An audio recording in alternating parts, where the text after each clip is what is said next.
Hello and welcome. मैं अरविंद सिसोदिया आपके अपने यूट्यूब चैनल के प्लेटफॉर्म एबी स्टडी पॉइंट पर आपका हार्दिक स्वागत करता हूं।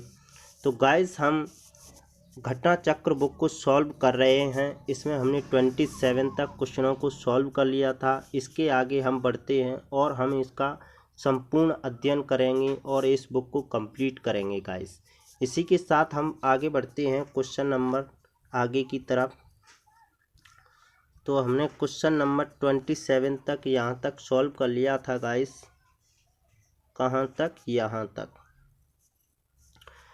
तो इसके बाद आगे करते हैं क्वेश्चन नंबर ए है अपना पुरालेख शास्त्र यानी कि एपिग्राफी शिलालेखों का अध्ययन है। यानी कि एपिग्राफी किसका अध्ययन है? शिलालेखों का अध्ययन है। इसी के साथ आगे बढ़ते हैं। सिंधु घाटी सभ्यता के खोजकर्ता कौन थे? तो दयाराम साहनी थे और इन्होंने सिंधु घाटी सभ्यता यानी कि हड़प्पा सभ्यता की खोज 1921 में की थी। इसी के साथ आगे बढ़ते हैं। सिंधु घाटी सभ्यता के विकास में संभवतः हड़प्पा पूर्ववासी ग्रामीण थे। यानी कि हड़प्पा से पूर्ववासी कौन थे? तो ग्रामीण थे।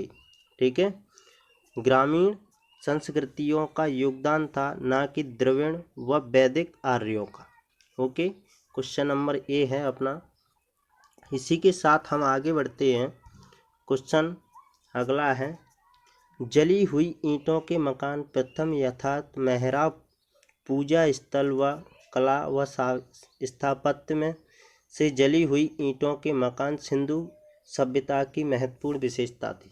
यानी कि वहाँ के मकान जो बने हुए थे वो ईंटों के बने हुए थे। यही एक महत्वपूर्ण विशेषता मानी जाती है सिंधु घाटी सभ्यता की।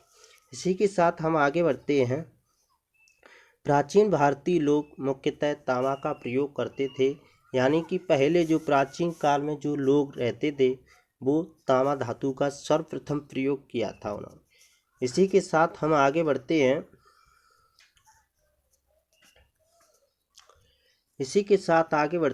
प्राचीन भारत में कला को धर्म ने प्रभावित किया था।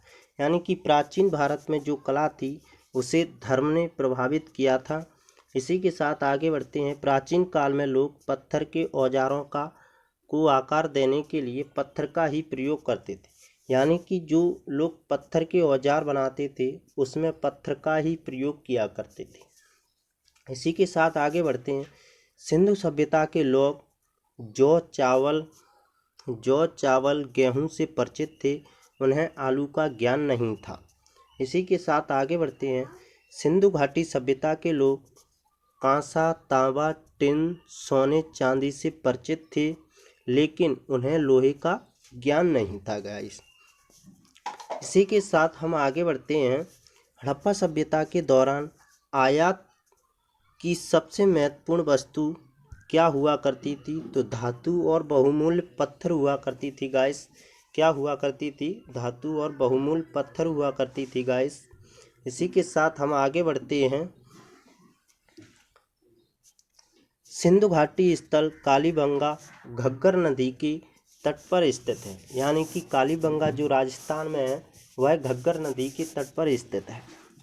इसी के साथ हम आगे बढ़ते हैं। सिंधु घाटी सभ्यता का स्थल लोथल गुजरात के अहमदाबाद जिले में स्थित है।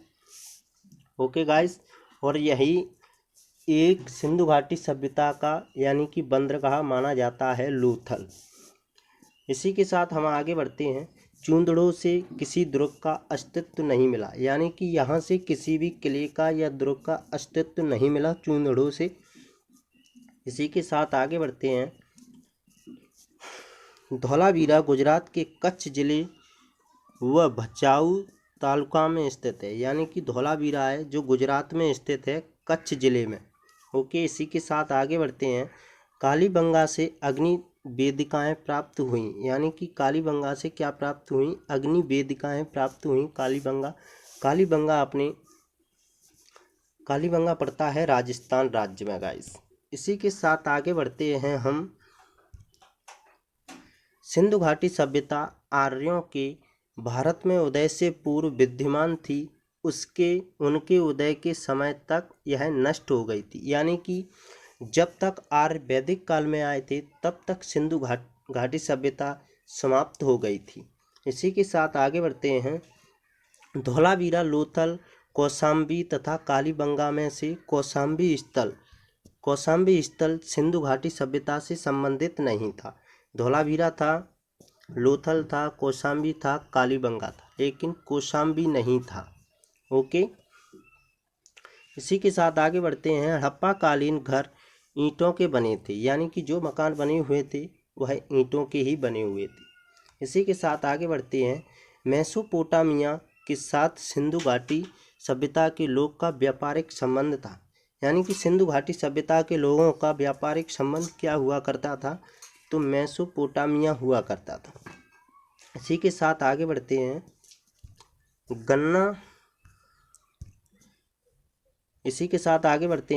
गन्ना, सरसों, तिल तथा जौ में से गन्ने का स्रोत सिंधु घाटी सभ्यता में नहीं मिला।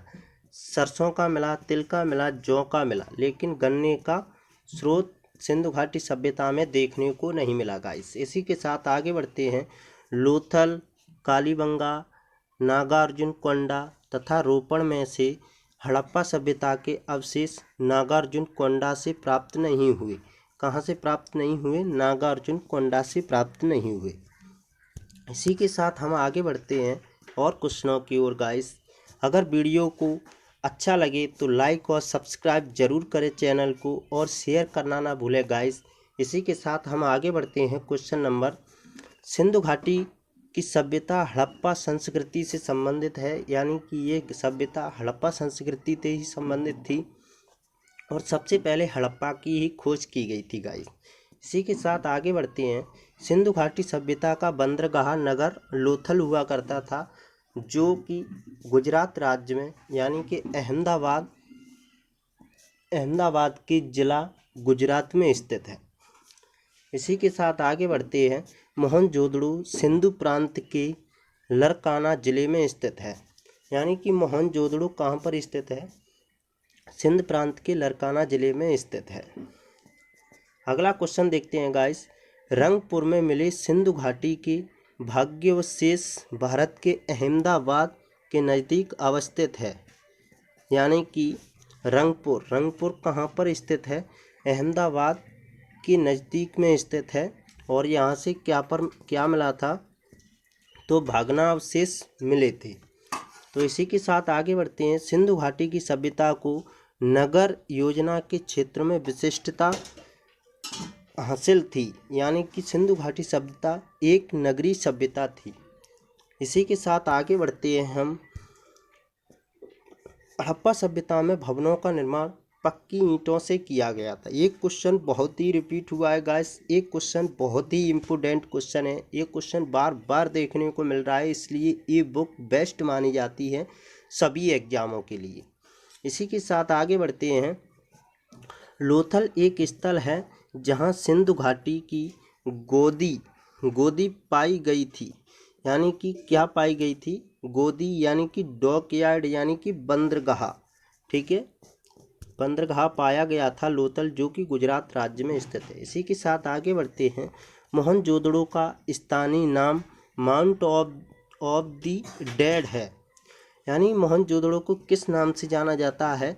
मृतकों के टीला के नाम से जाना जाता है। इसी वाक्य को उन्होंने इंग्लिश में लिख दिया है, माउंट ऑफ द डेड। इसी के साथ क्वेश्चन नंबर अगला देखते हैं गाइस। क्वेश्चन नंबर अगला है, लिपि जिसका कूटवाचन नहीं किया गया सिंधु घाटी की सभ्यता से संबंधित है, यानी कि जो लिपि सिंधु घाटी सभ्यता की है उसका अभी तक कोई ज्ञात नहीं किया गया है कि यह कौन सी लिपि है। ना तो उसे पढ़ा गया है, ना कुछ किया गया है। ठीक है, इसलिए ये कूटवाचन नहीं है, यानी कि हम इसे पढ़ नहीं सकते। इसी के साथ हम आगे बढ़ते हैं। सिंधु सभ्यता का स्थल हड़प्पा रावी नदी के किनारे स्थित है। कहाँ पर स्थित है? रावी नदी के किनारे स्थित है, और यह पंजाब राज्य सिंध प्रांत की पाकिस्तान के पंजाब राज्य के नज़दीक स्थित है। इसी के साथ आगे बढ़ते हैं। हड़प्पा सभ्यता की पहली खगोलीय वेधशाला धोलावीरा में पाई गई है। यानी कि हड़प्पा सभ्यता की जो पहली खगोल वेधशाला थी वह धौलावीरा में पाई गई है। इसी के साथ हम आगे बढ़ते हैं। हम पुरापाषाण युग में लोगों का मुख्य व्यवसाय आखेट था। आखेट यानी कि कृषि हुआ करता था पुरापाषाण युग में। ठीक है, आखेट। इसी के साथ हम और क्वेश्चनों की ओर देखते हैं क्या कहता है क्वेश्चन। चलो, ये रहे क्वेश्चन। कुछ और महत्वपूर्ण क्वेश्चन है गाइस, इनको भी हम देखते हैं। इसी के साथ हम आगे बढ़ते हैं। सिंधु घाटी की सभ्यता मिट्टी के बर्तन के साक्ष्य के कारण आर्य पूर्व सभ्यता मानी जाती है। यानी कि सिंधु घाटी सभ्यता से मिट्टी के बर्तन मिले थे। ठीक है। इसी के साथ अगला क्वेश्चन है, ज्वालामुखी विस्फोट सिंधु घाटी की सभ्यता के विनाश का प्राथमिक कारण नहीं था। तो इसका प्राथमिक कारण क्या था? तो गाइस हम आगे देखते हैं। सिंधु घाटी सभ्यता के हड़प्पा स्थल पर एक पंक्ति में 6 अन्न भंडार मिले। यानी कि हड़प्पा स्थल से क्या मिले? एक पंक्ति में 6 अन्न भंडार मिले। इसी के साथ आगे क्वेश्चन देखते हैं गाइस। ये रहा क्वेश्चन। पुरापाषाण युग में मानव का सबसे महान आविष्कार आग था। यानी कि आग का आविष्कार कब माना जाता है? पुरापाषाण काल में आग का आविष्कार किया गया था। इसी के साथ हम आगे बढ़ते हैं। सिंधु घाटी सभ्यता के बारे में प्राप्त हमारी जानकारियों का मुख्य स्रोत पुरातत्विक खुदाई है। यानी कि सिंधु घाटी सभ्यता की खुदाई की गई, इसी से हमको सिंधु घाटी सभ्यता के बारे में जानकारी मिली गाइस। इसी के साथ हम आगे बढ़ते हैं। हड़प्पा के कुम्हारी गांव में आमतौर पर लाल रंग का उपयोग किया गया था। यानी कि जो कुम्हार हुए थे वो सबसे ज़्यादा लाल रंग का प्रयोग किया करते थे। इसी के साथ आगे क्वेश्चन देखते हैं। दक्षिण भारत में महापाषाणी संस्कृति 500 BC से 100 AD हमें ऐतिहासिक काल के पास लाता है।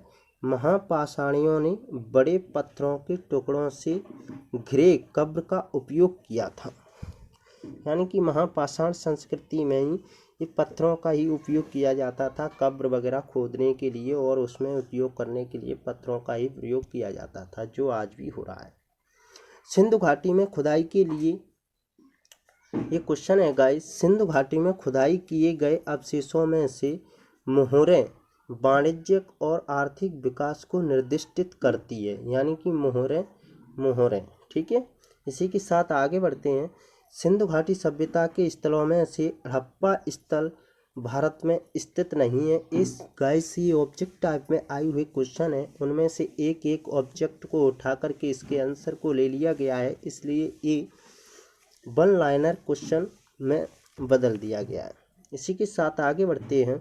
सिंधु घाटी के लोगों की मोहर में पशुपति भगवान की प्रकृति का मुद्रण मिला था। यानी कि सिंधु घाटी सभ्यता में जो भी सिक्के थे उन सिक्कों पर पशुपतिनाथ भगवान की मूर्ति हुआ करती थी।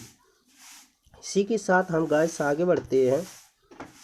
हड़प्पा की खुदाइयों में प्राप्त नृत्य मुद्रा में लड़की की विख्यात आकृति कांस्य की बनी हुई थी। ये किसकी बनी थी? कांस्य की बनी थी, जो कि कहाँ से मिली? शायद कालीबंगा से ही प्राप्त हुई थी। इसी के साथ आगे बढ़ते हैं। रोपड़ में मिले सिंधु घाटी के भाग्यावशेष भारत के चंडीगढ़ के नज़दीक अवस्थित है।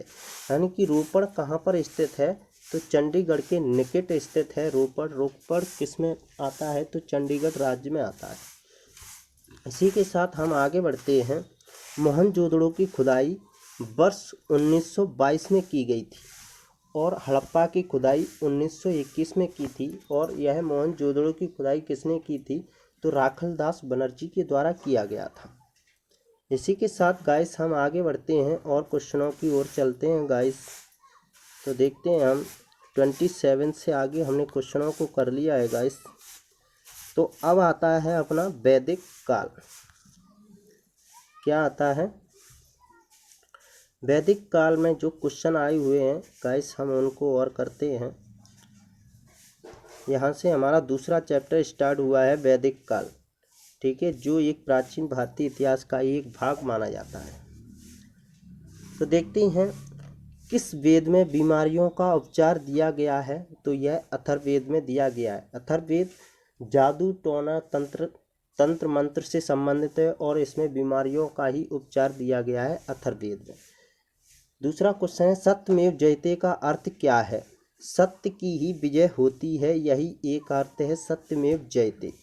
ओके, इसी के साथ आगे देखते हैं भारत का राष्ट्रीय आदर्श वाक्य सत्यमेव जयते अर्थात सत्य की हमेशा विजय होती है किस प्राचीन भारतीय शास्त्र से उद्धत एक मंत्र है?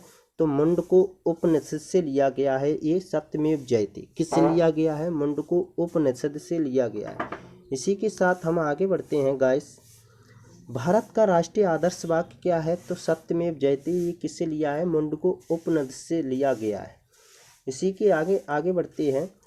महाभारत में उल्लेखित कुरुक्षेत्र नामक प्रसिद्ध युद्ध क्षेत्र किसके निकट स्थित है? तो अंबाला शहर के निकट स्थित है, जो कि हरियाणा में पड़ता है। इसी के साथ आगे बढ़ते हैं। धर्म का विपरीत क्या है? अधर्म होता है। ये क्वेश्चन गाइस आई हुए जितने भी क्वेश्चन हैं ये सारे के सारे प्रीवियस ईयर क्वेश्चन हैं गाइस, जो कि हम इस बुक को सॉल्व कर रहे हैं। बौधायन मानव आपस्तंभ और कात्यायन कौन है? तो प्राचीन भारतीय गणितज्ञ हैं। ये कौन है? बौधायन, मानव आपस्तंभ और कात्यायन, ये कौन है? तो प्राचीन भारतीय गणितज्ञ हैं। ये सारे के सारे ये क्वेश्चन आई हुए क्वेश्चन है गाइस, कहीं ना कहीं एग्जामों में जो कि हम कर रहे हैं वो सारे के सारे किस में आई हुए क्वेश्चन हैं? तो ये सारे के सारे इसमें आई हुए क्वेश्चन है गाइस रेलवे के एग्जामों में। तो गाइस हम देखते हैं क्वेश्चन नंबर ए रहा अपना फर्स्ट। यहाँ से वैदिक काल के जो ऑब्जेक्ट टाइप क्वेश्चन है जो कि यहाँ से शुरू होते हैं गाइस, हम इनको करने वाले हैं। तो देखते हैं क्वेश्चन नंबर फर्स्ट क्या करता है। तो भारतीय पटल पर आर्य लगभग के बीच उभरे, यानी कि भारतीय पटल पर आर्य कब आए हुए थे? तो गाइस ये क्वेश्चनों का आंसर गलत है बिल्कुल, इसमें एक भी आंसर सही नहीं है गाइस। तो हम देखते हैं कब आए थे भारत। तो भारत में आर्यों का आगमन 1500 ईसा पूर्व में हुआ। कब हुआ? 1500 ईसा पूर्व में। भारत में आकर सप्त सैंधव प्रदेश में बस गए। उत्तर वैदिक काल में इनका विस्तार गंगा नदी के क्षेत्र तक हो गया था। प्रश्न में कोई विकल्प सही नहीं है। अब आर्यों के बाहर से भारत आने की अवधारणा सर्वमान्य नहीं रही। ठीक है, तो भारत में आर्य कब आए हुए थे? तो 1500 ईसा पूर्व में ही आए हुए थे। ठीक है, इसी के साथ क्वेश्चन नंबर सेकंड देखते हैं हम। तो क्वेश्चन नंबर सेकंड क्या कहता है? आर्य भारत कब आए थे? तो आर्य भारत आए थे ऑप्शन नंबर डी 1500 से 1000 ईसा पूर्व। ओके गाइस, इसका राइट आंसर है ऑप्शन नंबर डी। इसी के साथ आगे बढ़ते हैं क्वेश्चन नंबर 3। आर्य लोग भारत में कहाँ से आए थे? तो आर्य लोग भारत में कहाँ से आए? पूर्व यूरोप से, ऑस्ट्रेलिया से, मध्य एशिया से, दक्षिण पूर्व एशिया से। इसका राइट आंसर होगा सी, मध्य एशिया से भारत में आए थे। ठीक है, इसी के साथ हम आगे बढ़ते हैं गाइस। Question number 4। आर्य भारत में किस रूप में आए थे? तो आर्य भारत में किसके रूप में आए थे? सौदागर तथा खानाबदोश। ऑप्शन नंबर बी शरणार्थी के रूप में। ऑप्शन नंबर सी आक्रमणकारी के रूप में। ऑप्शन नंबर डी अप्रवासी के रूप में। तो इसका राइट आंसर होगा ऑप्शन नंबर सी, आक्रमणकारी के रूप में भारत में आए थे और फिर यहीं पर बस गए। तो इसी के साथ हम क्वेश्चन नंबर 5 की ओर चलते हैं। क्वेश्चन नंबर 5 हमारा क्या कहता है गाइस? निम्नलिखित में से कौन सा वेद सबसे प्राचीन वेद है? तो सामवेद, यजुर्वेद, अथर्ववेद और ऋग्वेद, उपनिषद। तो इसका ऑप्शन नंबर डी है, ऋग्वेद एक सबसे प्राचीन वेद माना जाता है। देखो गाइस ये कितना इम्पोर्टेंट क्वेश्चन है, जो कि हर एग्जाम में आया हुआ क्वेश्चन है, सबसे वेरी वेरी इम्पोर्टेंट क्वेश्चन माना जाता है गाइस। तो इसी के साथ वेदों की संख्या 4 होती है, ये तो आप जानते ही होंगे गाइस। इसके साथ हम आगे बढ़ते हैं क्वेश्चन नंबर 6। ऋग्वैदिक आर्य किस भाषा का प्रयोग करते थे? यानी कि जो ऋग्वैदिक आर्य थे वे किस भाषा का प्रयोग सबसे ज़्यादा करते थे, तो संस्कृत का, द्रविड़ का, पाली का और प्राकृत का। तो ऋग्वेद आर्यों ने किस भाषा का प्रयोग किया था, तो संस्कृत भाषा का प्रयोग किया था, इसलिए सारे के सारे वेद संस्कृत में ही लिखे गए थे। इसी के साथ आगे बढ़ते हैं। क्वेश्चन नंबर 7, ऋग्वेद में सबसे पवित्र नदी का जिक्र था सरस्वती, गंगा, यमुना और सिंध, यानी कि ऋग्वेद में सबसे पवित्र नदी सरस्वती को माना गया है। इसका option number A is the right answer. इसी के साथ आगे बढ़ते हैं। क्वेश्चन नंबर 8, शास्त्रीय संगीत के सिद्धांत की विवेचना की गई है ऋग्वेद में, अथर्ववेद में, यजुर्वेद में, सामवेद में। तो संगीत से संबंधित वेद कौन सा है, तो संगीत से संबंधित वेद है आपका Samaveda. Option number D is the right answer. इसी के साथ हम